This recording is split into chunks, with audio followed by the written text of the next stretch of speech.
Savoir et comprendre les plus récentes nouvelles qui nous touchent. Tout savoir en 24 minutes. À tous les jours, on va vous offrir, en commençant l'émission, avec nos fantastiques journalistes et recherchistes là, qui travaillent ici à Cube, qui analysent constamment l'actualité, qui ont les deux mains dedans, qui parlent aux gens, puis c'est un job, un travail que j'ai fait excessivement longtemps ici à Cube aussi, qui ont les deux mains, là, je le sais très bien, dans l'actu à longueur de journée. Mais nos fabuleux recherchistes, journalistes vont venir nous résumer les unes de presse principales pour pas que vous ayez à vous abonner à 57 journaux, à tout faire venir chez vous, à vous sortir 2-3 tablettes là, pour regarder partout tout ce qui se passe dans l'actualité. Et c'est Marianne Bessette ce matin qui a le privilège et nous avons là aussi le privilège de la côtoyer pour entendre toutes ces nouvelles. Marianne, bon matin. Salut Alexandre. Hey, c'est-tu pas le fun d'avoir une place où avoir toute l'actualité en même temps? C'est ça qu'on va faire ce matin. Donc, je vais commencer. On est lundi, là, donc un petit résumé de l'actualité de la fin de semaine. Oui. Bien évidemment, se déroulait la 16e édition du Grand Défi Pierre Lavoie. Alex, c'est près de 5000 cyclistes qui ont franchi la ligne d'arrivée dimanche à Québec après 1000 km de vélo en 3 jours. Donc, cette année, c'était une formule renouvelée. Avant, les participants se promenaient dans des VR. Là, cette année, on a créé un genre de village à Québec où il y avait la ligne d'arrivée avec plusieurs tentes pour héberger tout le monde. Les bénévoles également. On doit rappeler que les sportifs qui ont pédalé tout au long de la fin de semaine ne l'ont pas fait pour rien, hein, bien évidemment. Ils l'ont fait pour une bonne cause, soit de promouvoir de saines habitudes de vie chez les jeunes. Et dans l'histoire des grands défis Pierre Lavoie, c'est près de 35 millions de dollars qui ont été amassés et remis dans les écoles primaires et qui ont financé 250 projets de recherche sur les maladies héréditaires orphelines. Je rappelle que l'objectif sportif principal, c'était, oui, de parcourir 1000 km. C'était réparti en 12 étapes et cette année, le départ s'est fait à Québec, tout comme l'arrivée, je le disais un peu plus tôt. Mais pour assurer la réussite d'un événement comme ça prend beaucoup de monde en arrière dans l'organisation, les bénévoles, les premiers soins aussi qui sont présents. Donc, pour le grand défi, on parle de 1500 bénévoles, mais ça a quand même pas empêché d'amasser plus de 2,5 millions de dollars. On peut écouter un extrait de Pierre Lavoie en entrevue à LCN tout juste après avoir franchi la ligne d'arrivée dimanche. Ben oui, très bien. C'est au-dessus de nos espérances. On finit avec de la fierté parce que il y avait vraiment des grandes incertitudes, là. Nouveau concept et il fallait faire dormir les gens dans les tentes. On allait créer un village, faire un parcours en marguerite puis revenir au même endroit. Entrer dans Québec et sortir de Québec 12 fois. Vous comprenez la logistique autour de ça? Et pour nous, ça nous inquiétait beaucoup, là. Et aujourd'hui, on se rend compte qu'une fois qu'on l'a réalisé et que les tests ont vécu, ils ne veulent surtout plus revenir avec des VR, c'est terminé. C'est une ancienne époque. Là, on se tourne vers un défi, selon moi, qui est renouvelé, solide là, pour les 15 prochaines années.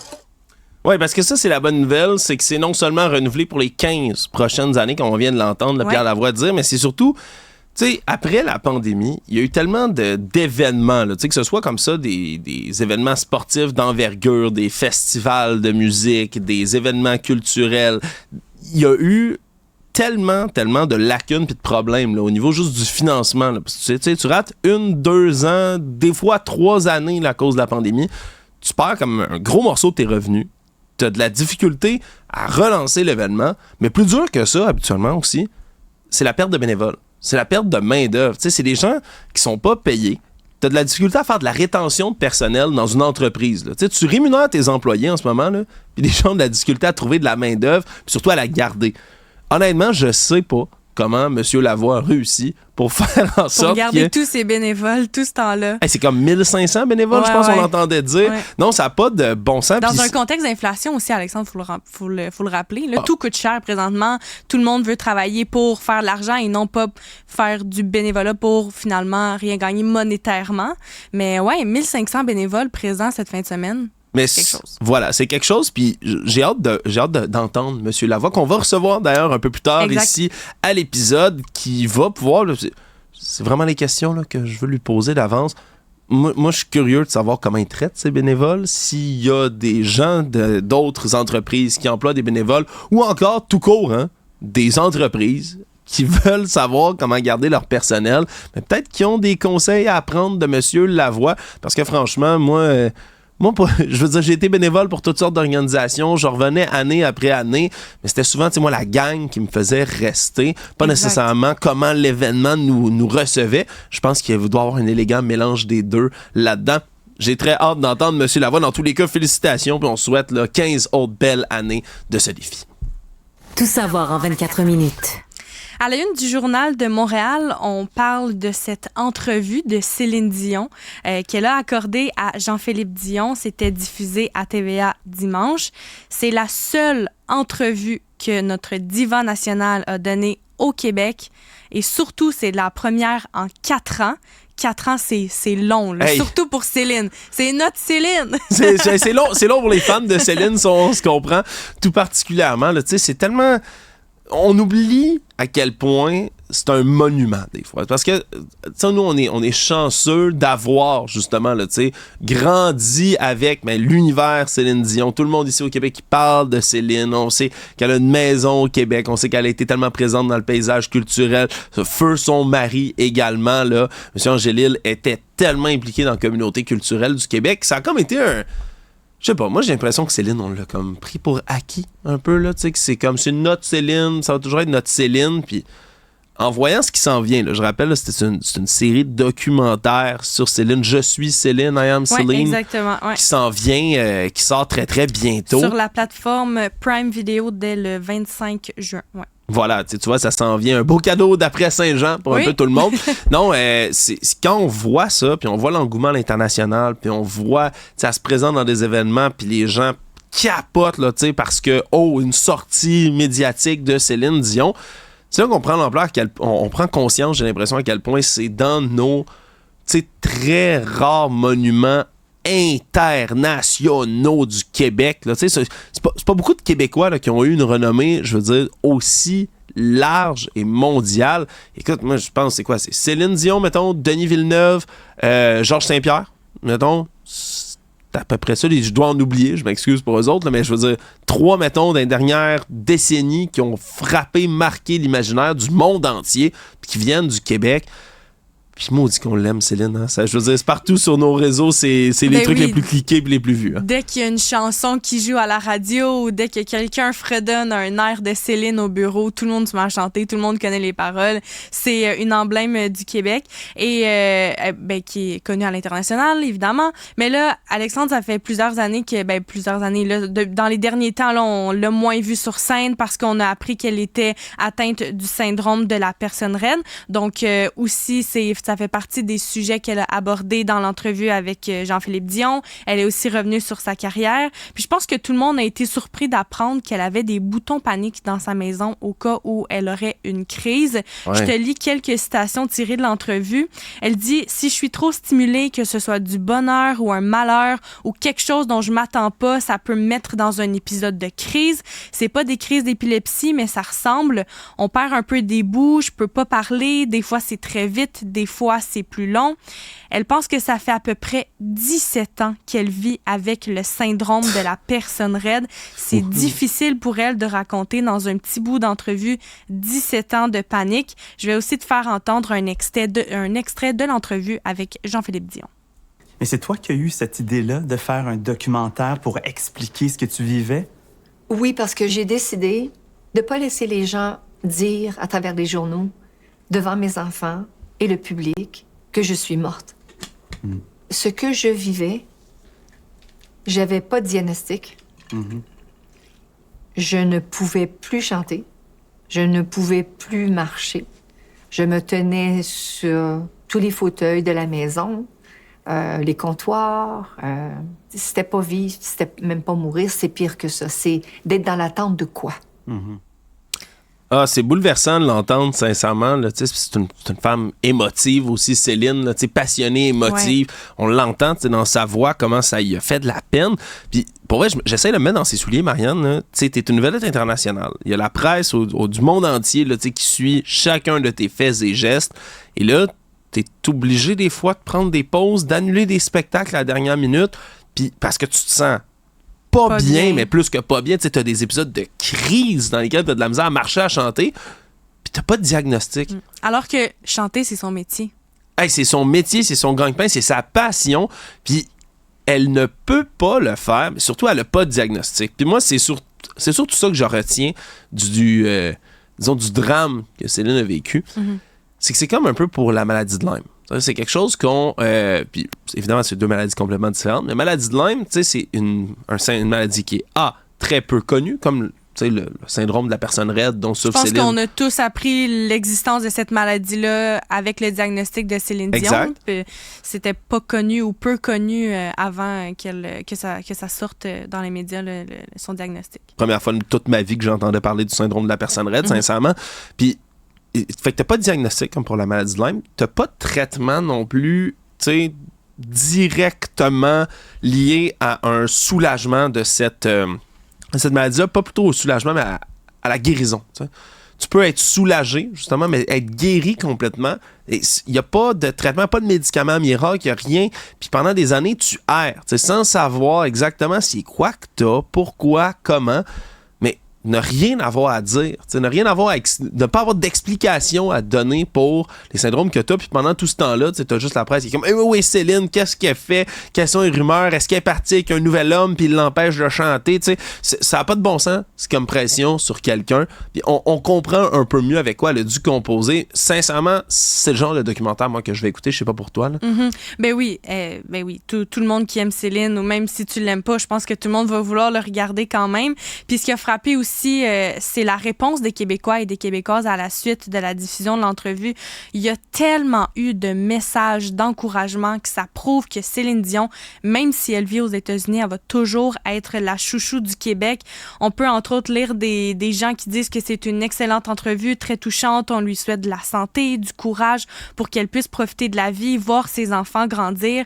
Elle a donné sa vie à ses fans. Il est maintenant temps que sa vie lui appartienne. Tellement touchant. On sentait Céline à fleur de peau. Je croyais vraiment qu'elle aurait éclaté en sanglots. Donc vraiment, là, une entrevue à écouter.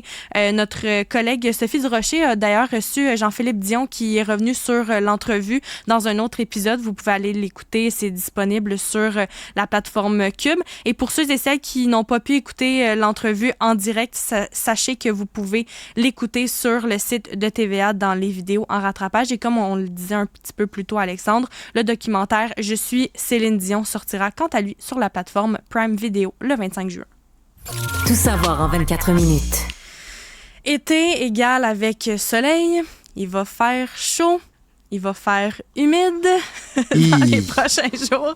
Environnement Canada nous met en garde contre une vague de chaleur intense qui va balayer le sud de la province dès demain, mardi, avec un mercure qui pourrait grimper jusqu'à 34 degrés Celsius. Et pour l'humidex, attention, on parle d'une valeur humidex de plus de 40. Donc, c'est une vague de chaleur qui va être produite par une masse d'air chaud en provenance des États-Unis et qui va remonter jusqu'au Québec. Vendredi, il va faire un petit peu plus frais, mais ça ne sera pas nécessairement le répit qu'on va avoir espéré, surtout après autant de chaleur pendant la semaine.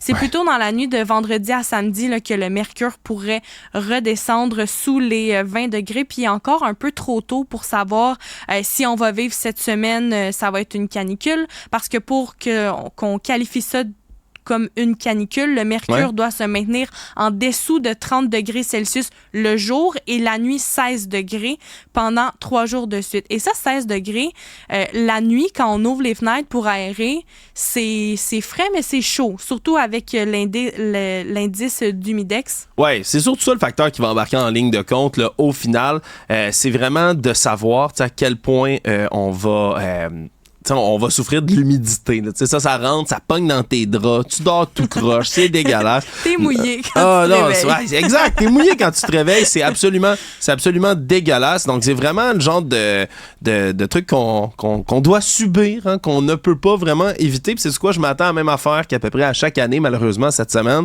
Qu'est-ce qui va se passer? Parce qu'on est dans la dernière semaine, si je ne m'abuse, là, des classes au Québec. Il va faire 1 milliard de degrés dans les classes. Les profs vont se plaindre avec raison qu'il n'y a pas de climatisation dans la plupart des locaux. On va avoir des jeunes qui vont mourir de chaud. Les gens vont se ruer dans les Canacs, Home Depot puis autres endroits du Québec pour s'acheter des airs climatisés. Il n'en restera plus au bout de 5 minutes. Tout le monde va faire « Mon Dieu, mais il ne reste plus de climatiseurs. » Chaque année, c'est la même affaire, malheureusement, qui arrive. Fait que prévoyez en conséquence. Puis si vous n'avez pas l'opportunité, comme moi, d'avoir de la climatisation, ben tous les moyens sont bons après ça pour vous rafraîchir. Je pense que mercredi, là, ressenti avec l'humidex, on va approcher du 40 degrés. C'est comme ça va être le four. Prévoyez en conséquence. Cachez-vous dans une piscine ou faites. Je vais partager le truc immémorial d'un de mes grands chums qui a fait ça dans sa cour parce qu'il n'y en avait pas de piscine. Il a rempli une brouette, mesdames et messieurs, une brouette à hausse. Une brouette à hausse. Il était assis en maillot de bain dans sa brouette avec son drink. Puis ça a donné lieu à des images mémorables pour tout son entourage. Ça vaut la peine, honnêtement. La brouette, mesdames et messieurs, c'est un conseil que je vous donne. Donc, c'est sûr qu'en période de canicule, on ne va pas nécessairement faire nos meilleures performances. Ça vient adéquatement. C'est niaiseux des fois à penser, mais ça peut être pertinent de le rappeler, là, de courir pour les hommes, exemple, juste en short, pas de chandail. C'est peut-être pas l'idéal en période de canicule. Alors oui, Non. Donc, on a pu entendre quelqu'un qui nous donnait là, des conseils pour les sportifs, en fait, qui comptent profiter du soleil pendant cette période chaude. Tout savoir en 24 minutes. Enquête très intéressante du Devoir, Alexandre. C'est un texte signé par Amélie Pineda et Stéphanie Vallet. On y révèle qu'un policier sur 2 accusé au criminel dans les 5 dernières années l'a été pour des infractions commises dans un contexte de violence conjugale ou sexuelle. C'est une proportion qui est 2 fois plus élevée que dans la population générale. Une minorité d'entre eux ont été destitués. Donc, de janvier 2018 à décembre 2023, il y a 118 policiers qui ont fait face à la justice pour des accusations criminelles selon le Devoir. Analyse qui a été basée sur une compilation manuelle inédite de dossiers du directeur des poursuites criminelles et pénales, le DPCP, ainsi qu'une recension des cas médiatisés. Et près de 50% des dossiers concernaient des policiers qui auraient soit agressé sexuellement leur conjointe, leur ex-conjointe, collègue ou partenaire intime, soit aurait été violent ou harcelant à son égard. C'est une statistique qui est vraiment supérieure à celle de la population générale, où les dossiers de violence sexuelle et conjugale représentent en moyenne 23% du total des causes criminelles autorisées de 2018 à 2023, selon des données obtenues du ministère de la Justice. Oui, c'est le double. C'est presque littéralement le double, un tout petit peu plus même. Fait que, proportionnellement, là, dans la population générale, 23%, je résume, là, des gens qui font des crimes, c'est d'ordre sexuel, harcèlement conjugal. Là, chez les policiers, on est à 50%. Puis, sincèrement, ça me fait tellement de peine de lire un dossier comme ça. D'ailleurs, excellent travail là, d'enquête du Devoir, parce qu'il n'existe pas véritablement de données là, autour de ça. Il faut encore une fois qu'il y ait des journalistes qui aient picossé, puis poser des questions, puis envoyer des courriels, puis faire des demandes d'informations pour être capable d'avoir quoi que ce soit comme info autour de ça. Mais ce que je trouve décevant, c'est qu'aujourd'hui, on a comme une espèce de dualité là, dans les journaux. De ce côté-là, on a cette enquête-là du Devoir qui rapporte à quel point dans les milieux de police, c'est non seulement anormal, à quel point il y a des cas de violence, d'harcèlement sexuel, conjugal, mais d'un autre côté, on a des dossiers du journal, puis nos collègues qui travaillent d'arrache-pied là, pour être capables de monter tout un dossier dans le Journal de Montréal sur à quel point le travail policier, c'est pas facile. Puis à quel point vivre comme policier, surtout dans des cas, encore une fois, là, justement, des crimes sexuels. Quand c'est pas des policiers qui les commettent, on s'entend, ils sont en train d'essayer de les régler, ils travaillent avec des victimes d'homicide, dans des conditions qui sont excessivement difficiles, là, et physiquement et mentalement. Puis les deux dossiers ont tellement de valeur pour bien comprendre le travail policier dans notre société, mais je trouve ça dommage. Parce qu'on a ces dossiers-là lumineux là, du côté du journal où on veut mieux comprendre nos policiers, mais on se tire dans le pied du côté des corps de police. On se tire dans le pied à cause des dossiers comme ça du Devoir. On se tire dans le pied en n'étant pas transparent avec la population. Puis on se tire dans le pied en n'ayant pas des condamnations puis des sentences qui sont efficaces contre les policiers. Pour vrai, c'est de la merde ce genre de dossier-là parce que ça vient décrédibiliser l'ensemble du mouvement, malheureusement. Puis après ça, tu sais, oui, on va continuer à dire, puis avec raison, tu sais, c'est juste quelques pommes pourrites dans le panier. C'est pas tous les policiers qui vont faire ces affaires-là. Ah, c'est vrai!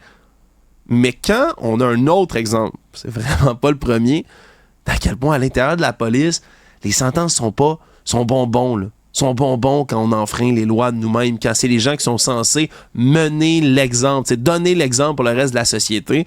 ben ça m'enrage. Ça m'enrage parce que j'ai l'impression qu'on sera pas capable après ça là, de convaincre des gens dans le public là, qui se sont déjà crinqués contre la police, puis « Hey, cab! » puis qui vont crier « C'est les cochons, les policiers! » puis « Maudite merde! » On veut réconcilier ces gens-là avec une vision de la police qui est beaucoup plus près de la réalité. C'est ce que font nos collègues du journal. Puis malheureusement, ben, c'est invalidé ou du moins c'est entaché, là, je vais le dire comme ça, quand on n'a pas de répercussions pour des crimes comme ça.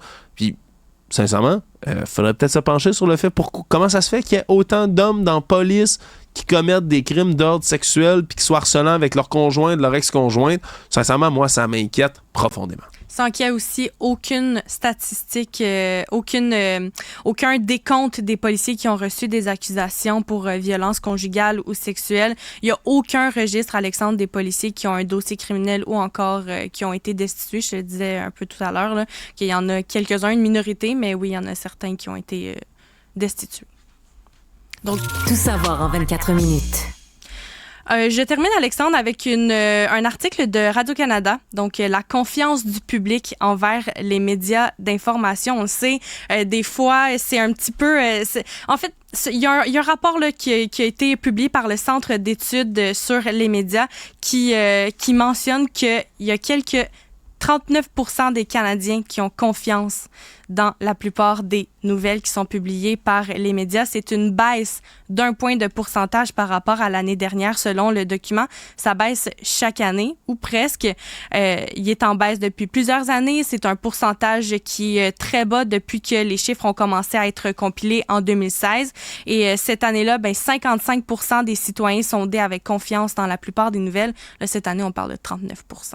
Les statistiques sont toujours alarmantes, puis je voulais qu'on se laisse là-dessus, Marianne, parce que si vous faites partie des gens là, qui ont de moins en moins confiance en les médias traditionnels, c'est sûr que je prêche pour ma paroisse, me direz-vous, mais continuez à nous écouter ici sur Cube, sincèrement, nous voir, nous écouter. On va avoir un été rempli là, d'actualités, puis si vous avez des critiques là, sur le travail qu'on fait, si vous dites « Il y a plein de merde, Alexandre Moranville, ce qu'il dit, on sait même pas d'où il prend ses données. » Puis vous avez des questions là, sur l'émission, vous avez des commentaires à nous donner, vous avez des critiques à nous faire. Mais sachez qu'on est humain, qu'on accepte la critique, puis qu'on va vous écouter. studio@cube.radio. Écrivez-nous, appelez-nous ici également en studio. Sincèrement, ça vaut la peine de le faire. 1-877-827-2346, c'est notre numéro. Regardez, donnez-nous-en, comme on dit en bon français, du feedback, là. On en veut, on en mange. Si vous n'êtes pas content, vous n'avez plus confiance en les médias, venez nous faire confiance à nous autres. On vous promet que ça va être bon.